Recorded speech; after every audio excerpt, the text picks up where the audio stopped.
If you have never experienced skipping a heartbeat, it can be a very traumatizing event. But do you know what is even scarier? It is estimated that 12 million people in the United States will have atrial fibrillation by 2030. And if left untreated, it can be very deadly. In today's video, I'll tell you everything you need to know about atrial fibrillation, and if you stay till the end, I'll tell you how one can diagnose it yourself. So what is atrial fibrillation? This is how a normal heartbeat looks like in a cardiac monitor, and this is how atrial fibrillation looks like. Spot the difference? There are many other causes of irregular heartbeat. Some are benign, some are dangerous, but the most common of all is still atrial fibrillation. This is how a heart looks like. It is divided into 4 chambers. The upper 2 chambers are known as the atrium, and the lower 2 chambers are known as the ventricles. In a normal person, a piece of tissue in the right atrium, known as the sinus node, is responsible for generating electrical signals responsible for a normal contraction of the heart. In atrial fibrillation, there are hundreds of random electrical signals generated by the atriums instead, and this causes the heart to be fibrillating instead of a good old contraction. And why is this bad for you? Because as you can see, if the heart is fibrillating and not contracting forcefully like it should, imagine what will happen to the blood inside your heart. This means the blood will not be effectively pumped up to all the essential organs in your body.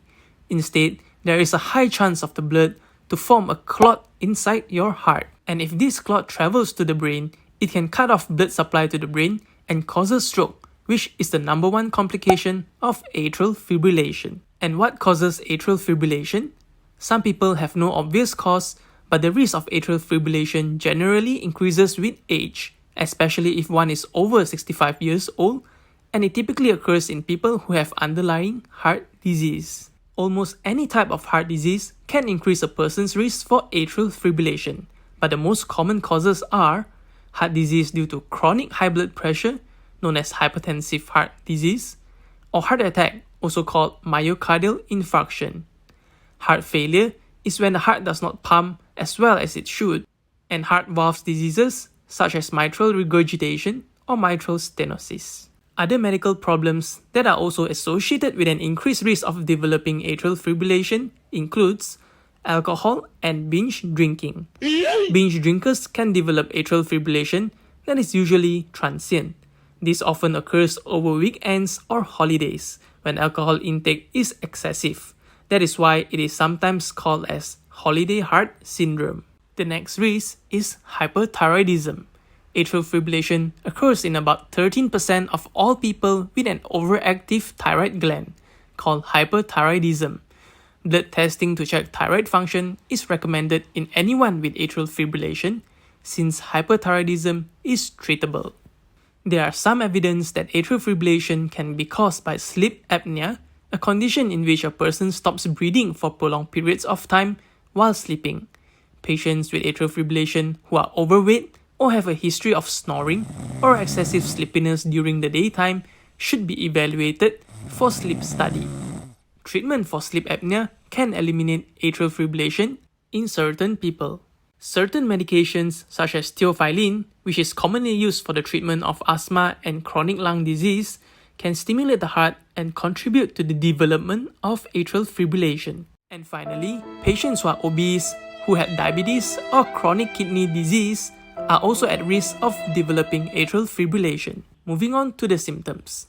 The scariest part of all is that despite atrial fibrillation could be a potentially life-threatening condition, the majority of the patients do not experience any symptoms at all. When symptoms do occur, they can include feeling as though your heart is racing, skipping beats, or beating out of sync, or mild chest tightness or heaviness, feeling lightheadedness, dizziness, or had a feeling as though you might pass out. And lastly, having trouble breathing, especially with exercise. If severe, it can cause fainting or near fainting spells due to the reduction of blood flow to the brain. How does one diagnose atrial fibrillation? It is usually diagnosed with an electrocardiogram, which is a test to measure the heart electrical activity. ECGs are not a routine physical examination, especially if one does not have any cardiac symptoms. And as you know, atrial fibrillation can be completely asymptomatic. Thus, an upcoming trend is detection with wearable heart monitoring devices such as wearable smartwatches. Unless you are living under a rock, Apple Watches have been doing a great job in diagnosing atrial fibrillation thus far.